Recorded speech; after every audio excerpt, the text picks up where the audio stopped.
সত্ৰৰ মানুহে গংগাত গৈ সেৱা কৰিব নালাগে বা গংগাত এইটোতো গুৰুজনে নিজেও কৰিছিলে মানে উত্তৰ ভাৰতৰ মানুহ বিশেষকৈ তেওঁলোকে অসমৰ মানুহ আগতে ভাবিছিল জংঘলী বুলি আৰু এতিয়া ভাবে গুলি বাৰুদৰ জেগা বুলি ভাবে মানুহৰ বিষয়ে গুৰুজনে কৈ আছে এটা অসমীয়া জাতি বা ভাৰতৰ জাতি বা হিন্দু বুলি মুছলমান বুলি কোৱা নাই প্ৰয়াগৰাজত যি মহাকুম্ভ মেলা অনুষ্ঠিত হৈ আছে তাত আমাৰ উত্তৰ পূৰ্বাঞ্চলক প্ৰতিনিধিত্ব কৰি প্ৰাগজ্যোতিষপুৰ ক্ষেত্ৰ নামে এভাগী ক্ষেত্ৰ ইয়াতে তৈয়াৰ কৰি তোলা হৈছে য'ত নেকি আমি দেখিছোঁ শংকৰদেৱৰ এভাগী খুব সুন্দৰ ডাঙৰ প্ৰতিমূৰ্তি আছে নামঘৰ আছে আৰু আজি আমাৰ কাষতে কেইবাগৰাকীও আমাৰ অসমৰ পৰা অহা ভকত বৈষ্ণৱ আছে তেখেতসকলৰ পৰা আজি কিছু আমি অনুভৱ জানিবলৈ চেষ্টা কৰিম ডাঙৰীয়া অনুগ্ৰহ কৰি আপোনাৰ নামটো জনাব মোৰ নাম কুহুম কুমাৰ মহন্ত মই অসম সত্ৰ মহাসম্পাদক প্ৰধান আৰু আমি 12জন আমাৰ সত্ৰ মহাসভাৰ প্ৰতিনিধি ইয়ালৈ আহিছিলোঁ আৰু বাকীকেইজন বেলেগ বেলেগ কামত ঘূৰি আছে মোৰ লগত এইকেইজন এতিয়া বৰ্তমান আছে আমি ইয়ালৈ আহিছোঁ একমাত্ৰ গুৰুজনৰ বিভিন্ন তেখেতৰ অপূৰ্ব সৃষ্টি আজি বহুমুখী প্ৰতিভাৰ এটা ইয়াত বিকাশ কৰাৰ কাৰণে এটা প্ৰচেষ্টা তাৰ বাবে আমি এইখন কিতাপো লৈ আহিছোঁ এইখন আমি প্ৰায় 1000 কিতাপ লৈ আহিছিলোঁ আমি মিলাই পেলাই এইখিনিয়ে আছেগৈ আৰু লগতে আমাৰ শংকৰদেৱৰ ফটো আৰু যিখিনি পাৰিছোঁ কিতাপ চিতাপ লৈ আহিছিলোঁ সেইখিনি দিছোঁ আমি ইয়াত কালচাৰেল প্ৰগ্ৰামো হৈছে সত্ৰীয়া নৃত্য গীত বাদ্য ভাওনাও এটা ঝলক দেখুওৱা গৈছে যাতে আমাৰ উত্তৰ পূৰ্বাঞ্চলৰ বস্তুখিনি ইয়াৰ মানুহখিনিয়ে বুজি পায় আৰু আটাইতকৈ ডাঙৰ কথা ইয়াৰ মানুহখিনিয়ে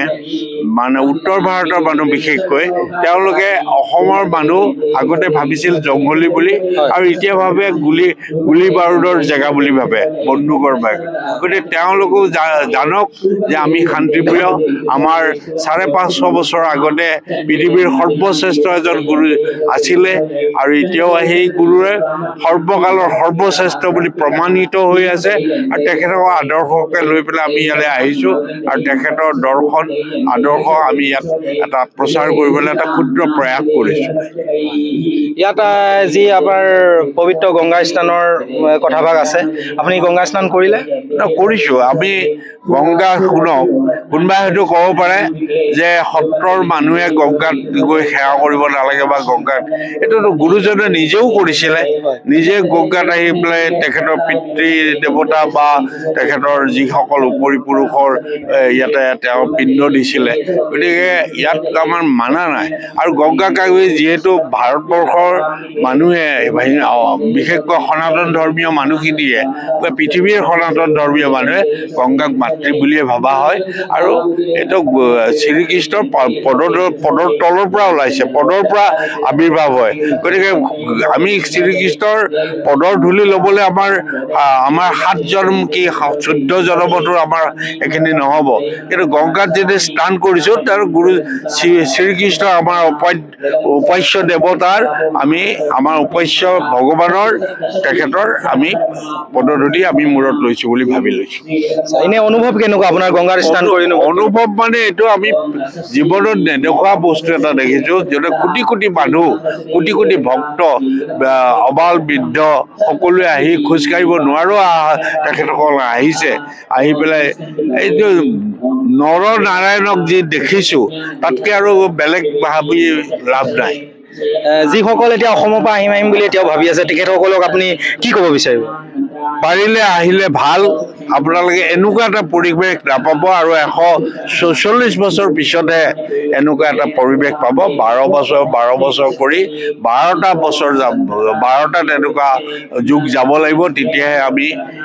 এই পৰিৱেশটো পাম আমিতো নাপাওঁ আমাৰ নাতিপুতিও এইটো নাপাব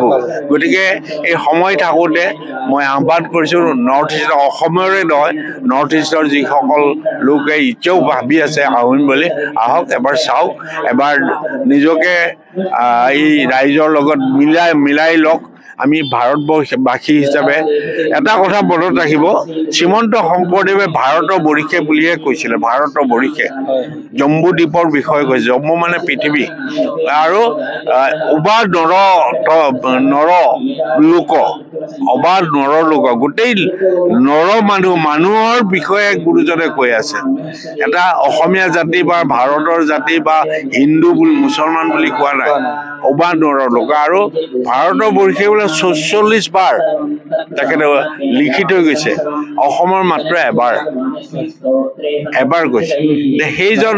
মহান গুৰু পৃথিৱীত আৰু তেনেকুৱা গুৰু নাইও একমাত্ৰ শ্ৰীকৃষ্ণৰ লগত যাক তুলনা কৰিব পাৰে ত্ৰিভুৱন বন্দন দৈৱকী নন্দন জৌহৰি মাৰল কংক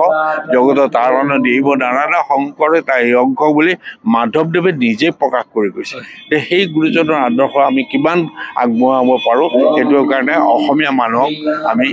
আহ্বান কৰিছোঁ ধন্যবাদ বহুত বহুত ধন্যবাদ